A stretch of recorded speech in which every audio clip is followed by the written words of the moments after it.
Hey, childcare owners, let me tell you this story about myself and about how the food program almost ruined my whole career, y'all.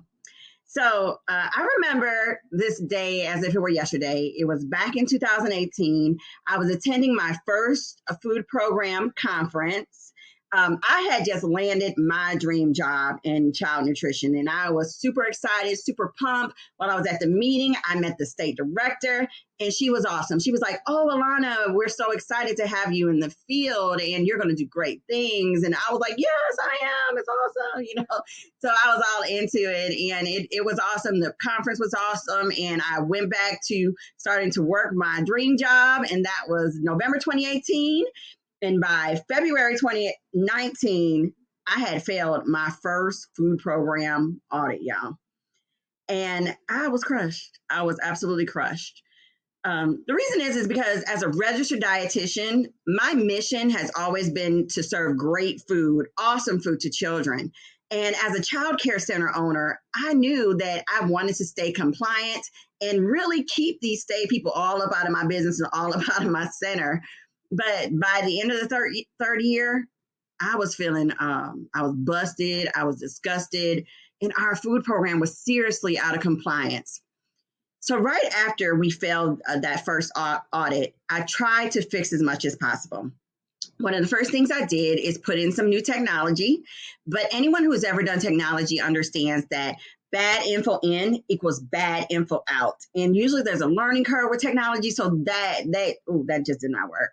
I tried modifying the menus. I was working to train my staff, but really every time I tried to fix things, more fires just kept popping up. And this would lead to more and more gaps in the program. I would forget to write menus. I wasn't watching the budget. And everything I was doing was either last minute if it was done at all. And not to mention, we were just extremely short staffed. So it was major issues.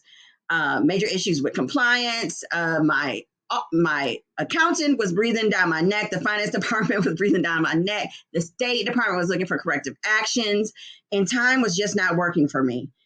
And y'all, I had the knowledge, but I just didn't know where to start. So I started getting worried. I started thinking, what would happen if I had to make these changes and I couldn't make them in time? What would happen if we began to lose funding in our program? We depended on that funding, not just for food, but for all the other things that we can use the food program funding for. I was fearful I was going to fail again.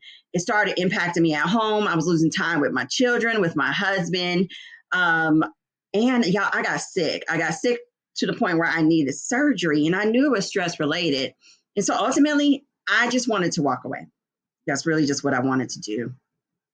But I had been in this field for a while, and I knew that there had to be a better way. I saw other programs operating their food program with no issue. So I knew there had to be a better way. And so what I started doing is just reading books on everything I could about the power of systems and the power of delegation. And as I began to read these books, I started applying these principles to my own childcare.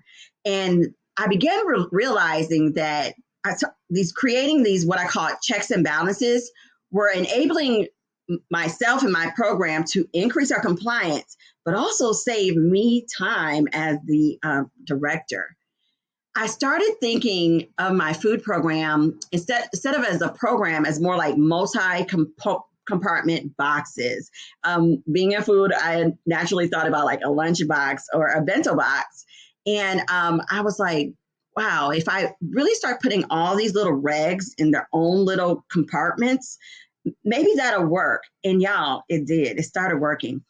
Each operation I systemized became more efficient.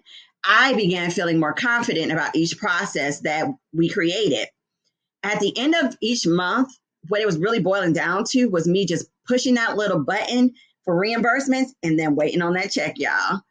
So I started this with my own center, and then I started working with some other centers around me, schools, daycares, preschools. I started working with them all, and directors began thanking me for helping them organize and save time and really grasp the money that was available for their food programs.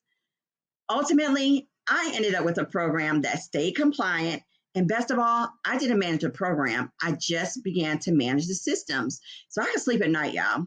I could sleep at night knowing that I was no longer the clog in the pipe. And because I had recruited others who were going to help me each step of the way, I helped the other center directors feel the same and do the same things as well.